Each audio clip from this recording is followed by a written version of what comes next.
बिस्मिल्लाहिर्रहमानिर्रहीम, अस्सलाम वालेकुम नाजरीन। मैं हूं बाबर हयात और आप देख रहे हैं 24/7 उर्दू न्यूज पर होम एक्सपेंस के ताउन से बाबर हयात शो। नाजरीन, मोहम्मद आमिर जबरदस्त परफॉर्मेंस दे रहे हैं इस वक्त बांग्लादेश प्रीमियर लीग में, लेकिन धमाकेदार वापसी हुई है वहाब रियाज की।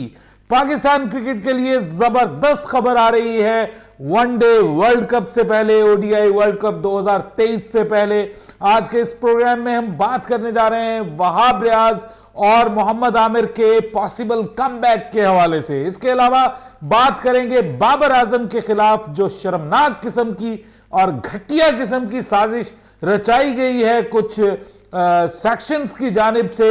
उस साजिश के ऊपर अब पीसीबी ने मुंह तोड़ किस्म का जवाब दिया है। इसके ऊपर भी आपको लेटेस्ट अपडेट देने जा रहा हूं और फिर हम बात करेंगे कि पाकिस्तान क्रिकेट बोर्ड के चेयरमैन नजम सेठी बाबर आजम की कप्तानी को लेकर के परेशान हैं कि क्या फैसला करें, क्या फैसला ना करें।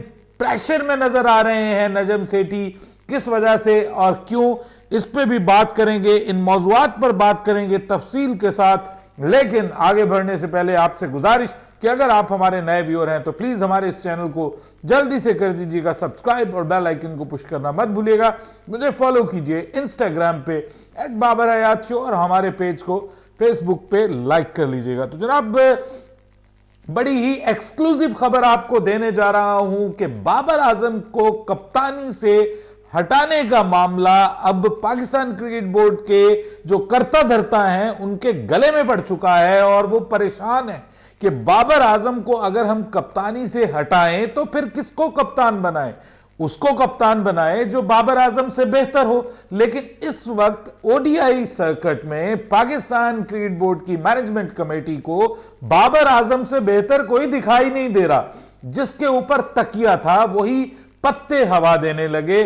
शान मसूद को पाकिस्तान क्रिकेट में लॉन्च किया गया था और मैंने आपको वर्ल्ड कप से पहले कह दिया था कि शान मसूद को जो टीम में लाया गया है ये बेसिकली बाबर आजम के सेकंड के तौर पे लाया गया है कि बाबर आजम अगर नाकाम होते हैं, जैसे ही नाकाम होंगे तो शान मसूद जो हैं वो फौरी तौर पर बाबर आजम की जगह ले लेंगे। अगर आपको याद हो तो मैं वो पहला बंदा था कि जिसने कहा था कि शान मसूद अब अगले कप्तान बनने जा रहे हैं। और आप में से बहुत सारे लोग मुझे क्रिटिसाइज करते थे कि यार ये कहां से खबरें लेके आता है ये बंदा, और ये तो अभी तो कोई उसकी जगह नहीं बन रही टीम में और उसको कप्तान बनाने की बात की जा रही है। तो जनाब, जब वो नायब कप्तान बना तो जगह तो उस वक्त में उसकी टीम में नहीं बन रही थी और इवन मैंने भी कहा कि इस वक्त उनकी प्लेइंग 11 में जगह नहीं बनती, लेकिन फिर भी वो नायब कप्तान बन गया। लेकिन ये क्रेडिट आपको देना पड़ेगा कि ये न्यूज सबसे पहले सभी चैनल्स जितने भी हैं आपके यूट्यूब, उनमें से भी कुछ लोगों ने मुमकिन है मेरा मजाक उड़ाया हो कि यार ये इस बंदे को कहां से सूझी, अंधे को अंधेरे में, बहुत दूर की सूझी, वो वाला हिसाब किताब इन्होंने शायद समझा मेरे ऊपर। कुछ लोगों ने इल्जामात भी लगाए कि ये कुछ प्रोपेगेंडा कर रहा है और फलां और ये।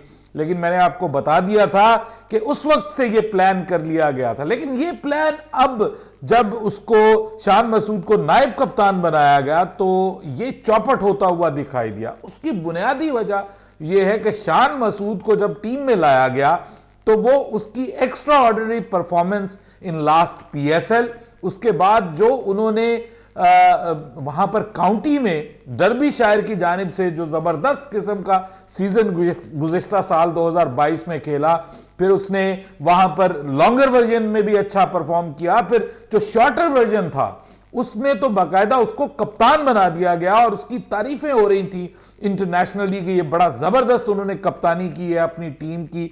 और फिर उसके बाद जब यॉर्कशायर ने उनको साइन किया तो तब उन्होंने भी उनको कप्तान के तौर पे साइन किया। तो ये सारी वो चीजें थी जिनके हवाले से ये बात सोची गई, यानी जो लाना चाह रहे थे शान मसूद को, उन्होंने ये सोचा कि जनाब इस वक्त माहौल बिल्कुल तैयार है तो why not we should launch him in the team. और जैसे ही बाबर आजम थोड़ा कमजोर होंगे तो शान मसूद को लॉन्च कर दिया जाएगा और उनको कप्तान बना दिया जाएगा। और यही प्लान था और ये प्लान सामने आ गया था ओडीआई वर्ल्ड कप के हवाले से कि जनाब सरफराज अहमद जो हैं वो बनने जा रहे हैं टेस्ट कप्तान, ओडीआई के कप्तान बनने जा रहे हैं शान मसूद, और टी20 की कप्तानी बाबर आजम के पास रहेगी। और वो क्या रहेगी कि इस पूरे साल में पाकिस्तान को गिने चुने टी20 मैचेस खेलने हैं। टी20 वर्ल्ड कप भी अभी नहीं है, टी20 वर्ल्ड कप 2024 में है। सो वो एक किस्म का समझ लें खुड्डे लाइन लगाना मकसूद था। लेकिन अब ये सारा मामला सिर्फ एक वजह से ये खटाई में पड़ता हुआ दिखाई दे रहा है, बाबर आजम कप्तानी पे बरकरार रहते हुए दिखाई दे रहे हैं। वो क्या है? वो है शान मसूद की disappointing performance across the format. यानी टेस्ट मैचेस में जब उनको इन किया गया तो बड़ी हम लोगों ने भी कहा कि शान मसूद को टीम का हिस्सा होना चाहिए, लेकिन टेस्ट मैचेस में उसकी जगह भी बनती थी, लेकिन वहां भी वो परफॉर्म नहीं कर पाया। वहां पर वो टी20 स्टाइल क्रिकेट खेलते हुए मतलब दिखाई दिए और कोशिश करते हुए दिखाई दिए। पॉजिटिविटी और पागलपन में थोड़ा सा फर्क होना चाहिए, ये मैंने तब भी कहा था। लेकिन अब जो है वो ओडीआई में अचानक उनको शामिल कर दिया गया। तो अब पाकिस्तान क्रिकेट बोर्ड की जो मैनेजमेंट है वो सर पकड़ के बैठी हुई है कि ये जो प्लान हमने किया था कि शान मसूद को ओडीआई का कप्तान बनाए, तो ये कैसे इसको जो है वो पूरा किया जाए और किस तरीके से इस प्लान के ऊपर अमल किया जाए। अब बीच में ओडीआई मैचेस भी नहीं है, 3 मैचेस अब आ रहे हैं मार्च में, तो उन 3 मैचेस में ऐसा पॉसिबल है कि बाबर आजम को रेस्ट दे दिया जाए और उनकी जगह, ये मैं आपको बड़ी खबर दे रहा हूं कि उनकी जगह शान मसूद को टीम में शामिल करके और शान मसूद को बतौर कप्तान वो सीरीज खेलने का मौका दिया जाए और फिर देखा जाए कि शान मसूद बतौर कप्तान कैसा परफॉर्म करते हैं। सो ये चांसेस भी मौजूद हैं, लेकिन फिलहाल जो है ये मामला चौपट होता हुआ दिखाई दे रहा है और बहुत प्रेशर में है नजम सेठी, क्योंकि उनको वो सपोर्ट भी नहीं मिल पाई इर्द गिर्द से। यानी जितने भी फॉर्मर क्रिकेटर्स हैं वो यही कह रहे हैं कि बाबर आजम को सपोर्ट करना चाहिए। आज वसीम अकरम का बयान भी सामने आ गया। तो नजम सेठी इस वक्त शदीद दबाव में है कि वो अगर बाबर आजम को कप्तानी से हटाते हैं तो उसकी कोई लॉजिक होनी चाहिए, उससे बेहतर को लाना चाहिए, और इस सूरत में यह फैसला करना उनके लिए इंतहाई मुश्किल हो गया। लेकिन एक फैसला करना पाकिस्तान क्रिकेट बोर्ड के लिए बिल्कुल मुश्किल नहीं हुआ, और मैं दाद देता हूं पीसीबी की कि उन्होंने बाबर आजम के हवाले से ये जो गलीज किस्म का, ऐसे बेहुदा किस्म का और घटिया किस्म का जो प्रोपेगेंडा किया जा रहा है उनकी कैरेक्टर असैसिनेशन के हवाले से, अब पाकिस्तान क्रिकेट बोर्ड ने मुंह तोड़ जवाब दिया है इसका। और इस झूठी और बेसलेस किस्म की मुहिम का यही जवाब बनता था। पाकिस्तान क्रिकेट बोर्ड ने फॉक्स स्पोर्ट्स, यानी वो चैनल जो कि पाकिस्तान क्रिकेट का मीडिया पार्टनर है और पाकिस्तान क्रिकेट के जितनी भी मैचेस होते हैं ऑस्ट्रेलिया में वो फॉक्स स्पोर्ट्स दिखाता है, सो फॉक्स क्रिकेट, उन्होंने अपने ट्वीट की थी ट्विटर अकाउंट पे बाबर आजम के ऊपर जो एलिगेशंस लग रहे हैं, ये जो वो जो चल रहा है इस वक्त ट्विटर पे, मैं ज्यादा उस पर बात नहीं करना चाहता, आप सबको पता है जो घटियापन दिखाया जा रहा है, उस पे उन्होंने बाकायदा ट्वीट की।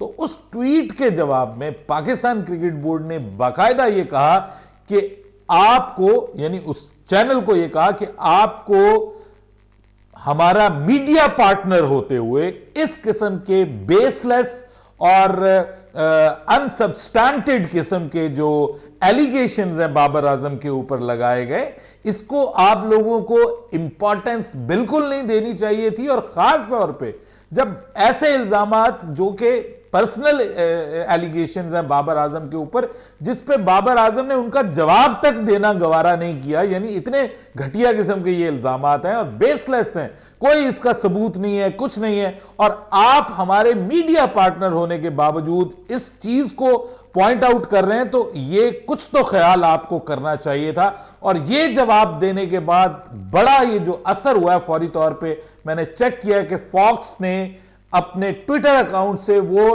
ट्वीट डिलीट कर दी है, वो ट्वीट डिलीट कर दी है। और अब ये जो तगड़ा किस्म का रिस्पांस आया है, मैं कहता हूं ये बड़ा जबरदस्त रिस्पांस है, और यही रिस्पांस आना चाहिए था पाकिस्तान क्रिकेट बोर्ड को, यही रिस्पांस देना चाहिए था अपने हीरो के लिए। वो हमारा हीरो है, हमारे दिलों की धड़कन है, पाकिस्तान के क्रिकेट की शान है, जान है। मतलब उससे मेरे 100 इख्तलाफ होंगे, लेकिन the best cricketer Pakistan cricket have ever produced, मैं तो यही समझता हूं आफ्टर मोहम्मद यूसुफ और इंजी भाई के बाद, तो मैं ये समझता हूं कि ऐसा ही जवाब देना चाहिए था बाबर आजम के इस मामले पे। लेकिन अच्छी खबर है पाकिस्तान के क्रिकेट फैंस के लिए ओडीआई वर्ल्ड कप से पहले कि पाकिस्तान के दो तजुर्बाकार तरीन बॉलर्स, और पाकिस्तान की बॉलिंग इस वक्त आपको पता है कि सफर भी कर रही है, पूरे टेस्ट सीरीज में सफर किया, फिर ओडीआई में भी हमने अपनी बॉलिंग की वजह से भी सफर किया।